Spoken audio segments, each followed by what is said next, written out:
Break के बाद आप सभी का स्वागत है। बड़ी खबर रायपुर से, जहां पुलिस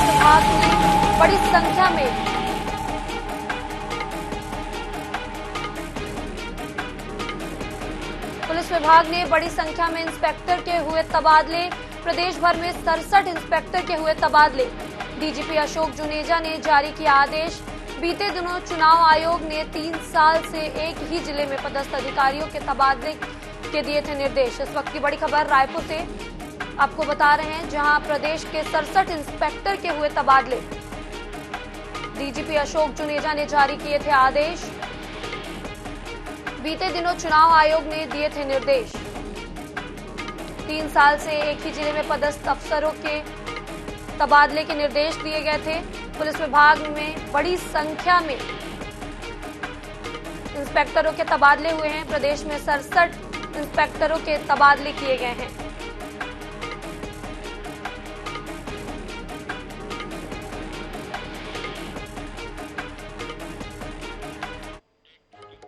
पिछले एक हफ्ते में दूसरी बार बड़ी संख्या में लोगों ने भाजपा की सदस्यता ली है।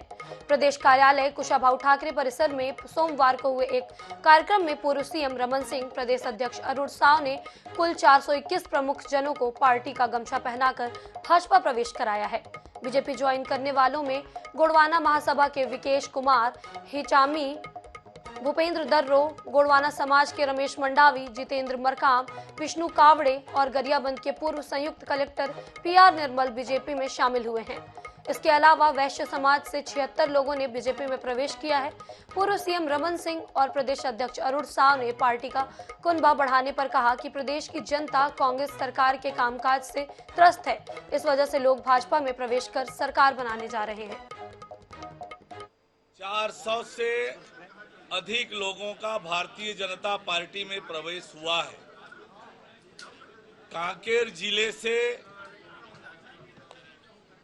350 लोगों का, जिसमें गोंडवाना गोंड महासभा के बड़े बड़े पदाधिकारी और सर्व आदिवासी समाज के पदाधिकारी, महत्वपूर्ण लोगों का भारतीय जनता पार्टी में प्रवेश हुआ है। भारतीय जनता पार्टी के लिए निश्चित रूप से महत्वपूर्ण दिन है, जब एक साथ 400 से ज़्यादा साथी कांकेर जिले के भारतीय जनता पार्टी में प्रवेश किए हैं। गोंडवाना महासभा के और गोंड समाज के वरिष्ठ साथी जिन पीढ़ियों से काम कर रहे थे, वो आज भारतीय जनता पार्टी में जुड़े हैं। छत्तीसगढ़ में कांग्रेस ने 2023 के महामुकाबले के लिए सियासी बिसात बिछाने की शुरुआत कर दी है। पिछली बार संगठन के कामों से गति देने और नए चेहरों को मैदान में उतारने कई मापदंड तैयार किए गए थे। वर्तमान जिला अध्यक्षों को दावेदारी के पहले इस्तीफा देने को कहा गया था। अब एक बार फिर पार्टी इसी तैयारी में नजर आ रही है। टिकट पाने के लिए कितने जिला अध्यक्षों को देना होगा इस्तीफा, क्या है इसके पीछे की वजह, देखिए इस रिपोर्ट में।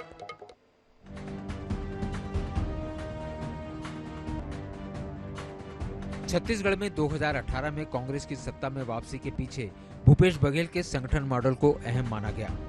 प्रदेश कांग्रेस अध्यक्ष रहते न सिर्फ उन्होंने बूथों तक संगठन को मजबूत किया, बल्कि कई कठोर फैसले भी लिए। उन्होंने विधानसभा चुनाव की दावेदारी करने वाले 7 जिलाध्यक्षों से इस्तीफा ले लिया था, जिसमें विकास उपाध्याय और आशीष छाबड़ा को न सिर्फ टिकट मिली, बल्कि वे चुनाव जीतने में सफल भी रहे। दरअसल जिलाध्यक्षों से दावेदारी के पहले इस्तीफे की सबसे बड़ी वजह सांगठनिक तैयारी है। पार्टी का मानना है कि अगर जिला अध्यक्ष किसी एक विधानसभा में चुनाव लड़ने दावेदारी करते हैं तो बाकी सीटों में उनका फोकस नहीं होता। इससे संगठन के कार्यों पर असर होता है। इस बार जिला अध्यक्ष ही नहीं, सीनियर पदाधिकारियों को लेकर भी इसी मापदंड को लागू किया जा सकता है। हालांकि पीसीसी चीफ मोहन मरकाम कहते हैं अभी इस संबंध में कुछ कहना जल्दबाजी होगी, लेकिन संकेत साफ हैं कि पार्टी में इस फॉर्मूले पर चर्चा की जा रही है। हमारे कार्यकर्ताओं को रिचार्ज करने का प्रयास कर रहे हैं। उसके बाद हम लोग संभागीय सम्मेलन के बाद विधानसभा स्तर पर प्रशिक्षण और संकल्प शिविर हम लोग करेंगे। तब चुनावी मोड में आ गए हैं और हमें लगता है हमारे कार्यकर्ता पूरे जुट गए हैं और हमें लगता है 2023 में फिर से छत्तीसगढ़ में कांग्रेस सरकार बने, इसके लिए हम लोग संगठन स्तर पर पूरी तन मन से लग गए हैं। नहीं, देखिए उस बारे में हमने कोई नीतिगत निर्णय नहीं लिया है। 2018 के चुनाव से पहले तत्कालीन प्रदेश अध्यक्ष और हमारे माननीय मुख्यमंत्री भूपेश बघेल साहब ने जिला अध्यक्षों से इस्तीफा मांगा था, मगर इस बारे में हमने अभी कोई चर्चा भी नहीं की है, ना किसी जिला अध्यक्ष ने चुनाव लड़ने की मंशा जाहिर की है, तो इसलिए इस बारे में कहना जल्दबाजी होगी। प्रदेश में कांग्रेस के कई जिला अध्यक्ष इस समय चुनाव लड़ने के इच्छुक हैं। पार्टी के प्रभारी, महामंत्री समेत कई पदाधिकारी दावेदारी कर रहे हैं। ऐसे में उन्हें टिकट पाने इस्तीफा देना होगा या पद में रहते हुए टिकट मिलेगी, ये तो कुछ वक्त बाद पता ही चलेगा। लेकिन फिलहाल पार्टी के भीतर चल रही चर्चाओं ने जिला अध्यक्षों और सीनियर पदाधिकारियों की धड़कनें जरूर बढ़ा दी हैं। रायपुर से INS 24/7 के लिए गौरव शर्मा की रिपोर्ट। अब बड़ी खबर भोपाल से, जहां कोलार थाने के पास टूटी पाइपलाइन, एक बार फिर टूटी पानी की पाइपलाइन। कोलार 6 लेन निर्माण के चलते पाइपलाइन फूटी है, दुकानों में पानी भर गया है, लाखों का नुकसान की आशंका जताई जा रही है। कई दुकानों में 3 फीट से ज्यादा पानी जमा हो गया है। बड़ी खबर भोपाल से, जहां पाइपलाइन फट गई है, दुकानों में पानी भर गया है, लाखों के नुकसान की आशंका जताई जा रही है। एक बार फिर पाइपलाइन फूटी है, कोलार थाने के पास यह पाइपलाइन फूटी है, दुकानों में पानी भरने की आशंका जताई जा रही है, लाखों के नुकसान की आशंका जताई जा रही है।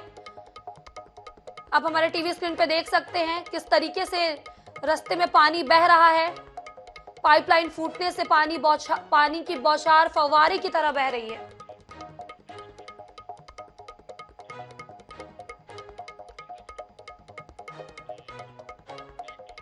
अब बड़ी खबर रायपुर से, जहां आज कोंडागांव जिले के दौरे पर सीएम भूपेश बघेल विभिन्न विकास कार्यों का करेंगे लोकार्पण और भूमि पूजन।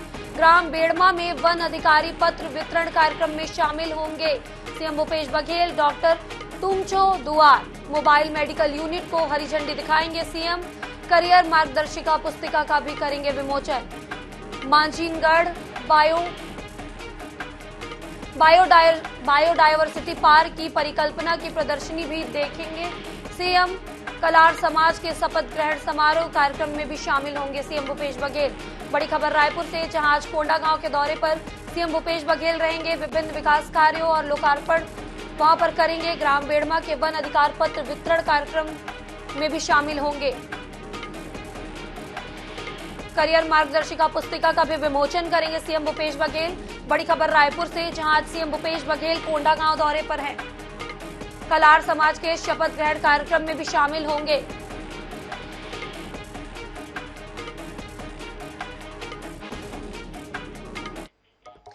बड़ी खबर रायपुर से, जहां बीजेवाईएम आज निकालेगी भ्रष्टाचार की बारात। राज्य सरकार के खिलाफ मोर्चा।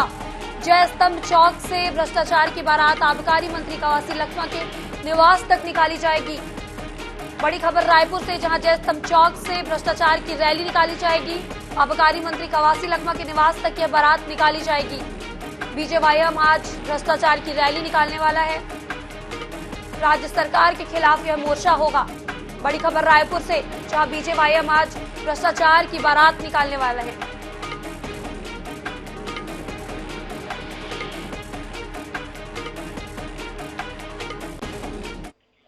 छत्तीसगढ़ में कांग्रेस ने चुनावी बिगुल फूंक दिया है। पार्टी संभागीय सम्मेलनों का आयोजन कर रही है। इसी कड़ी में 8 जून को दुर्ग में भी आयोजन होगा। इस सम्मेलन की तैयारियों का जायजा लेने प्रभारी मंत्री मोहम्मद अकबर सोमवार को दुर्ग पहुंचे। बता दें कि दुर्ग के होटल इंपीरिया में 8 जून को कांग्रेस के संभागीय सम्मेलन का आयोजन किया जाना प्रस्तावित है। कांग्रेस की प्रदेश प्रभारी कुमारी शैलजा, सीएम भूपेश बघेल, विधानसभा अध्यक्ष चरणदास महंत समेत दुर्ग संभाग के सभी विधायक, पूर्व सांसद मौजूद रहेंगे। इस सम्मेलन के माध्यम से कांग्रेस कार्यकर्ताओं को बूथ स्तर पर पहुंचकर जनता और भूपेश सरकार के फ्लैगशिप योजनाओं को पहुंचाने की ट्रेनिंग भी दी जाएगी। केंद्रीय मंत्री अमित शाह के दुर्ग दौरे को लेकर मंत्री अकबर ने कहा, चुनावी साल है, सभी पार्टियां चुनाव के पहले यहां आती हैं।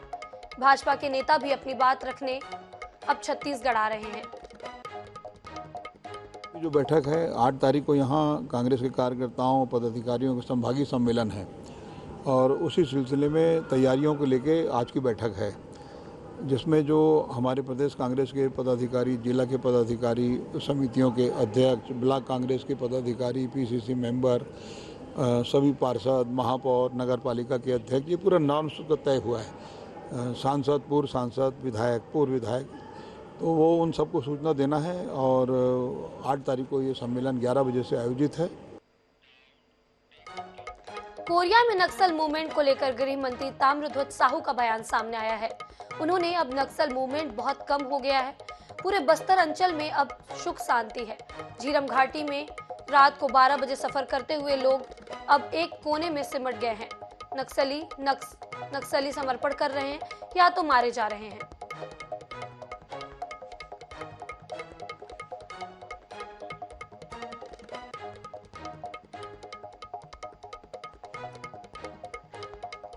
पहले की अपेक्षा नक्सली मूवमेंट बहुत ही कम हो गया है और पूरा बस्तर अंचल आज आराम से सुख शांति का अनुभव करता है। जिस झीरम घाटी की हम बात करते हैं, आज 12 बजे रात को लोग वहां पर सफ़र कर रहे हैं, एक कोने में सिमट गए हैं। घटनाएं होती हैं, लेकिन उनसे ज़्यादा पुलिस बल जो है नक्सली सरेंडर कर रहे हैं, समर्पण कर रहे हैं और मारे जा रहे हैं।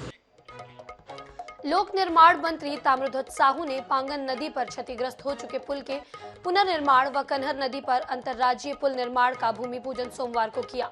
बलरामपुर जिले के सनावल में प्रस्ताव के दौरान ताम्रध्वज साहू ने कहा कि पुल का निर्माण हो जाने से पड़ोसी राज्य उत्तर प्रदेश से आवागमन में सुविधा होगी।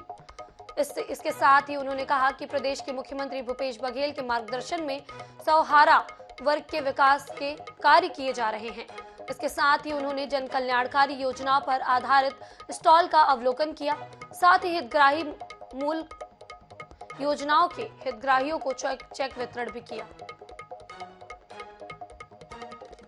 जानकारी दी गई थी कि ये ब्रिज बनने से कई राज्य यहाँ जुड़ेंगे, उत्तर प्रदेश भी जुड़ जाएगा किसी ब्रिज से अलग अलग को। और विकास कार्यों के लिए जहाँ तक प्रश्न है, आदरणीय बृहस्पति सिंह जी, सड़क है, ब्रिज है, जब जब जो मांगा माननीय मुख्यमंत्री भूपेश बघेल जी के निर्देश पर हम लोगों ने पूरा किया। प्रदेश में हमारी सरकार बनने के बाद हम लोगों ने पूरी कोशिश की है कि प्रदेश के सर्वहारा वर्ग के विकास के लिए हम लोग काम करें।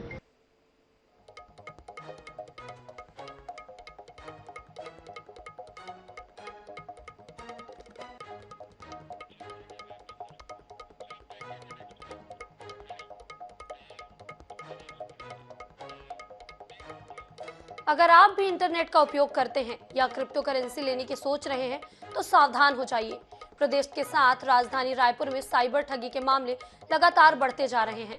राजधानी रायपुर में 6 माह के भीतर 300 से ज्यादा लोग हुए ऑनलाइन ठगी का शिकार। देखिए इस रिपोर्ट में।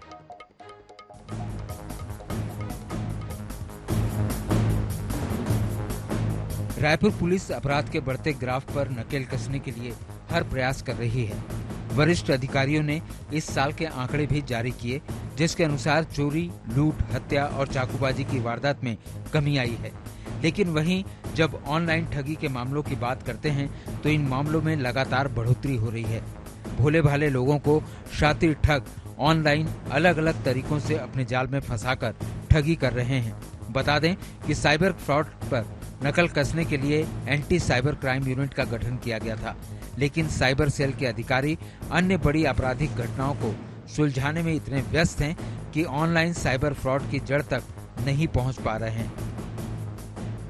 पहले भी अवेयरनेस को लेकर के बहुत अभियान चलाया गया था। अभी भी सोशल मीडिया के माध्यम से, आप लोगों के माध्यम से लोगों को संदेश निर्देश जारी किए जाते हैं कि किस तरीके से ठगी से बच सकते हैं।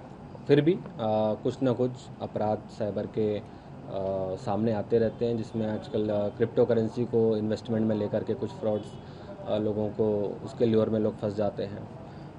कुछ फेसबुक रिक्वेस्ट के माध्यम से बातचीत, कुछ दिनों तक दोस्ती हो, उसके बाद गिफ्ट भेजने के नाम से लोग फंस जाते हैं। तो अलग अलग तरीके के फ्रॉड अभी भी सामने आते हैं। लोगों को अवेयर लगातार करते रहते हैं, आने वाले समय में और भी करेंगे और लोगों को जागरूक रहेंगे तो ऐसे अपराधों में कम हो जाएगा।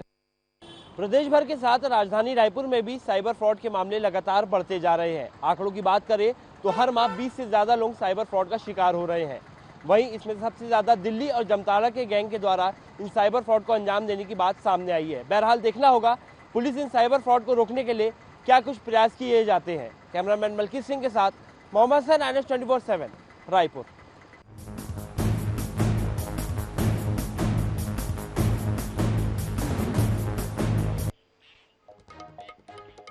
कोरबा की न्यूज एंकर सलमा सुल्तान लश्कर की गुमशुदगी की फाइल पुलिस ने एक बार फिर खोल दी है। एंकर 2018 से लापता है और 2019 में गुमशुदगी का मामला कुसमुंडा थाने में दर्ज कराया गया था। पुलिस को इस मामले में कुछ सुराग मिले हैं, जिसके बाद रायपुर से आई टीम जमीन के भीतर स्कैनर के लिए तलाश में जुट गई है। देखिए इस रिपोर्ट में।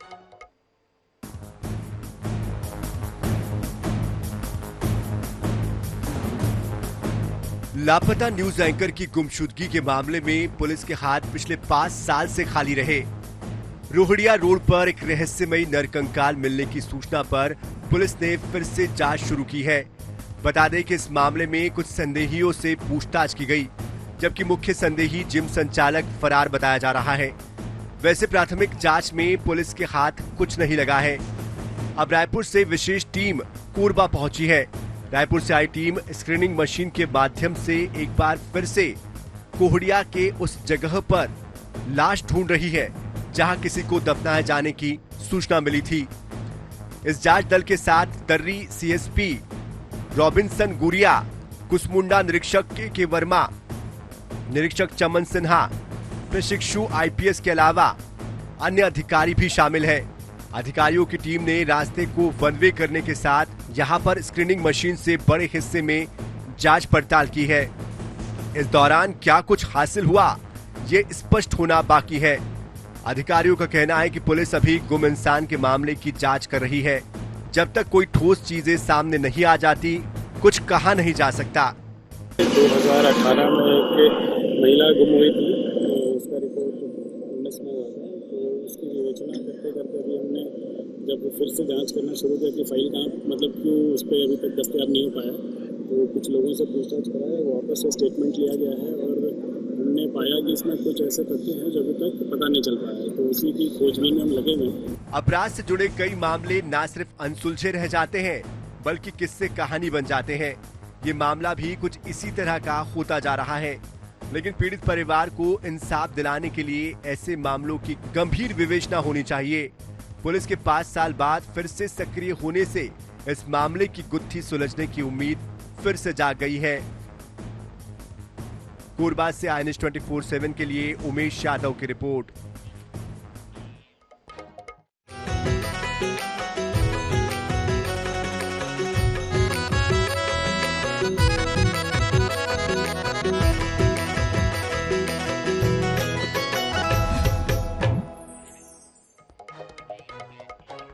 छत्तीसगढ़ में भूपेश सरकार ने सस्ती दरों पर और आसानी से सोलर बिजली प्रदान करने के लिए एक बड़ी पहल की है। भूपेश सरकार ने बिजली संबंधित समस्या से निजात पाने के लिए मोर छत मोर बिजली योजना लागू की है। इस योजना से छत्तीसगढ़ में सोलर पैनल से बिजली उत्पादन को बढ़ावा मिल रहा है। देखिए इस रिपोर्ट में। भूपेश सरकार की इस सराहनीय योजना के तहत आपके घर की बिजली खपत की क्षमता के अनुसार आपके घर में सोलर संयंत्र स्थापित किया जाता है। छत्तीसगढ़ में लगभग 300 लोग इसका लाभ ले रहे हैं, जिससे 56 मेगावाट बिजली उत्पन्न हो रही है। घरों में आवश्यकता अनुसार 2 से लेकर 5 किलोवाट तक के संयंत्र लगते हैं। ये संयंत्र सीधे मेन ग्रिड से जुड़े होते हैं। सोलर पैनल से घर में उपयोग के पश्चात बची बिजली सीधे मेन ग्रिड में चली जाती है। लगभग 100 स्क्वायर फीट की जगह पर 1 किलोवाट का सोलर संयंत्र लगता है, जिसकी लागत करीब 40 से 45 हजार रुपए आती है।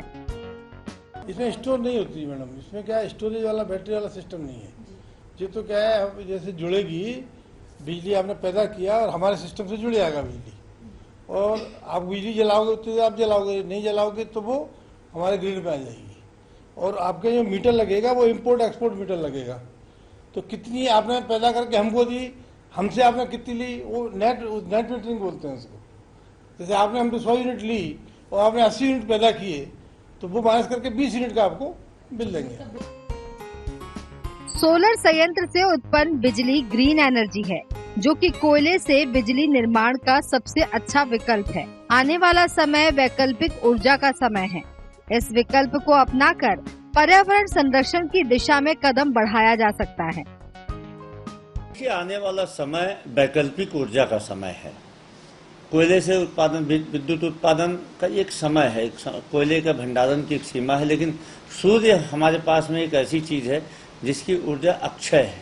तो यदि हम वैकल्पिक ऊर्जा के स्रोत के रूप में सूर्य की ऊर्जा को, सौर ऊर्जा को यदि विद्युत के रूप में कन्वर्ट करके उसका उपयोग करेंगे तो यह इसके उत्पादन की खर्च में भी कमी आएगी और इससे पर्यावरण के लिए भी बेहतरीन है, और साथ ही जो हमारा प्राकृतिक भंडारण है कोयले का भी उपयोग कम होगा।